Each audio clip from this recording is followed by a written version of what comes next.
Hey everybody, I figured maybe I'd make a little short video changing back brakes on my Ford Explorer. You don't need a whole lot in the way of tools for this. You need some kind of prying tool like this scrappy old screwdriver here to get the hubcap off. You need a 3/4 inch socket or a wheel wrench to get these off.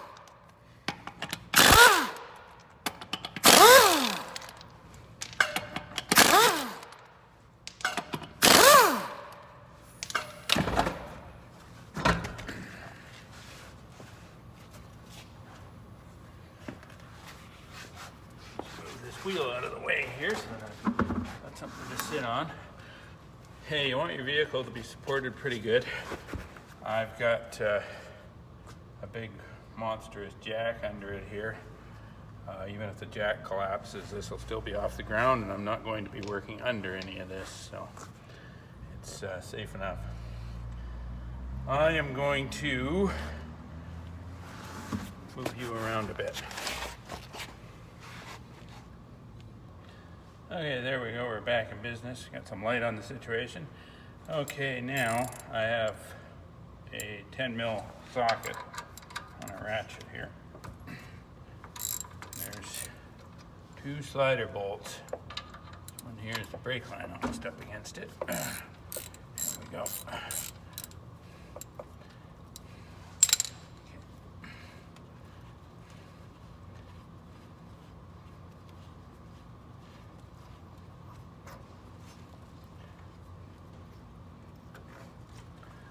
Okay, those are out.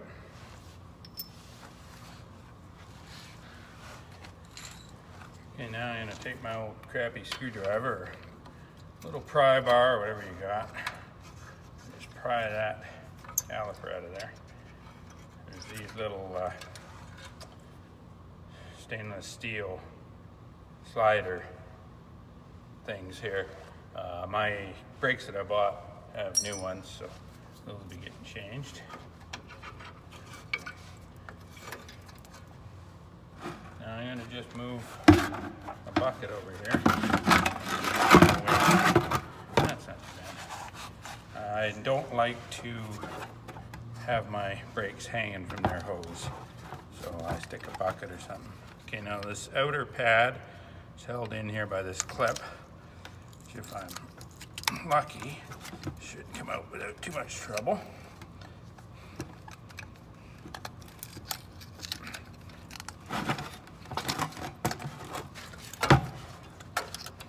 Sorry for all the bad camera angles.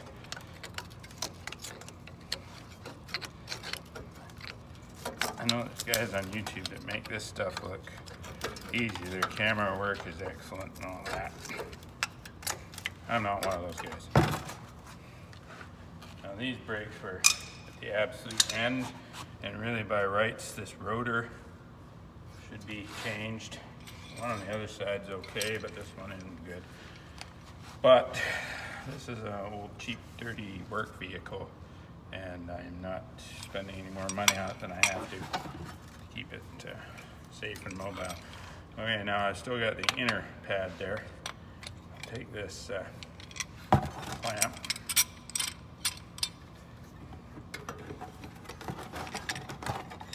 This is just a big C clamp. You know what, that'll work. Now, let me get it on here.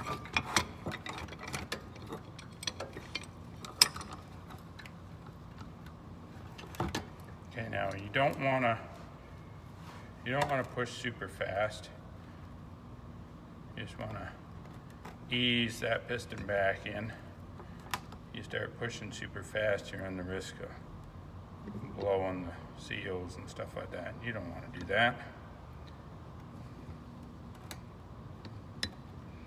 You should also make sure that there's enough room in your master cylinder reservoir for this oil to go to, because it has to go someplace. It's going there.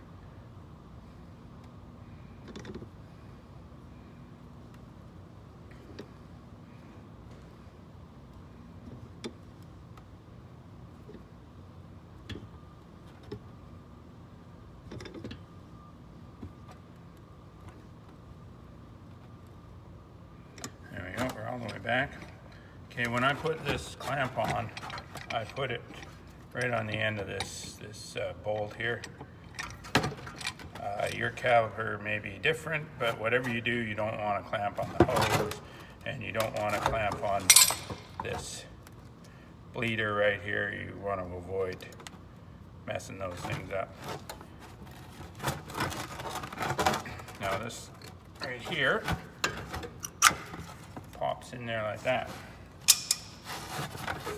We want to make sure that these sliders are nice and free. These ones are. If they weren't, I would have to pop the rubbers loose and get the little bushings out of there, and I would have to use some silicone brake lube on them. Get that off of there. Okay.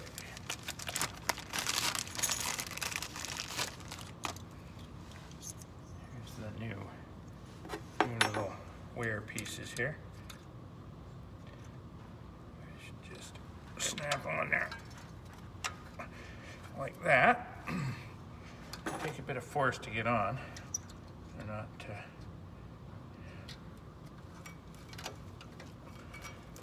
They're not a loose fit. And those are on. Okay, now my handy dandy new brake pads here. Okay, these ones here with the tangs on the back, you kind of got to be careful because the tangs stick out quite a bit when you're getting them started.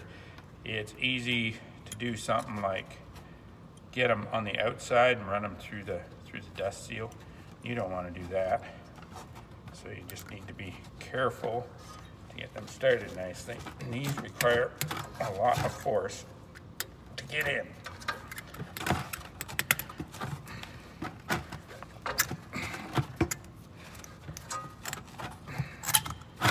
Oops, I lost that one.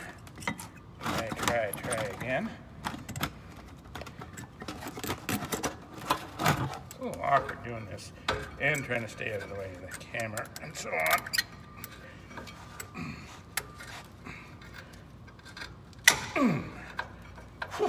There we go. It killed me, but I got it in. And here's the other new one here. It's got the fancy little tabs that go down the outside.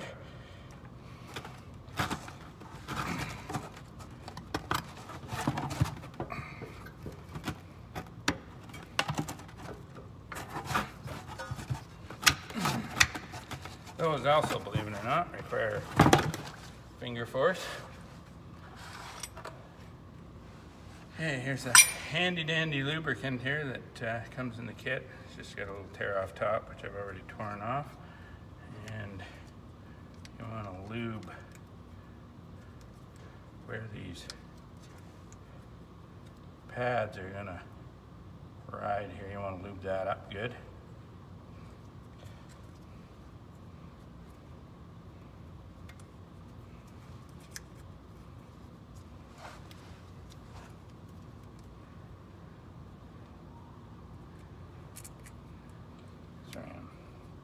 Blocking the camera angle as usual here.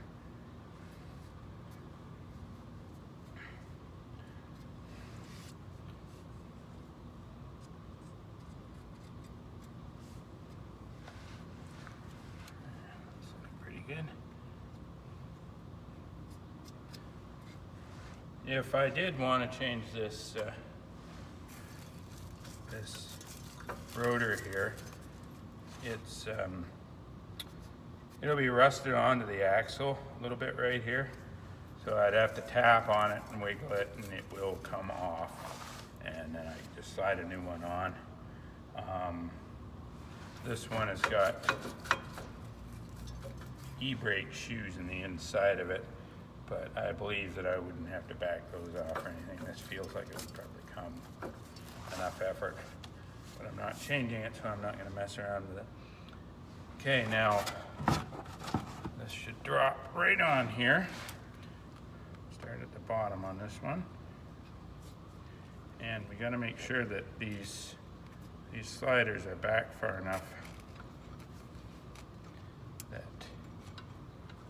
things will into place the way they're supposed to here. This one here's fighting me a little bit. Take my little screwdriver deal here. I'm gonna figure out an angle. Okay, something like that. Okay, you're in far enough. There we go. Just like that. These slider bolts, I think from the factory they come with loctite on them. I always give them a little never seize when I have them out. These ones have never seize on them because this is not my first time doing the brakes on this thing. I drive a lot, and I think this is my second set of brakes on this particular old truck.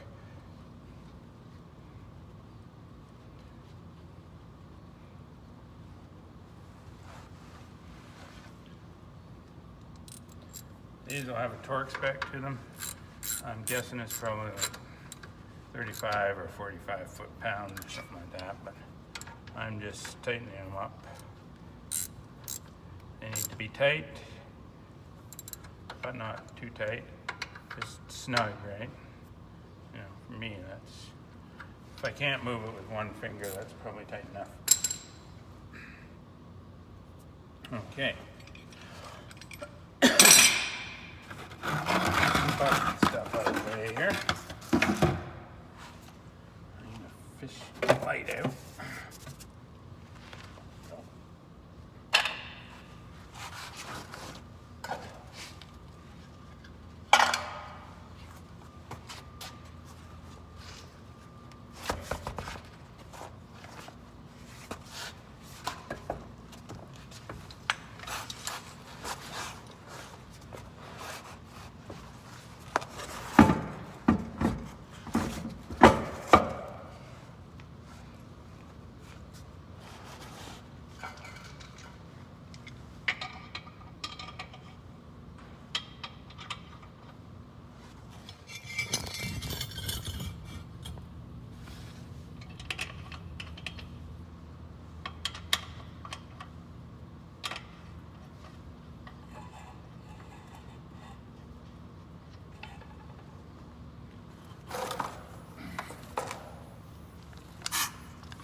On this particular vehicle, these should be torqued to 100 foot-pounds. That's what I'm going to do.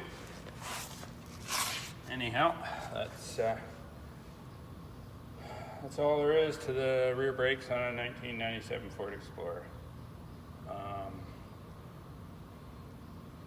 think the pads were $34 Canadian for the pad kit, and me half an hour to do both sides, roughly speaking.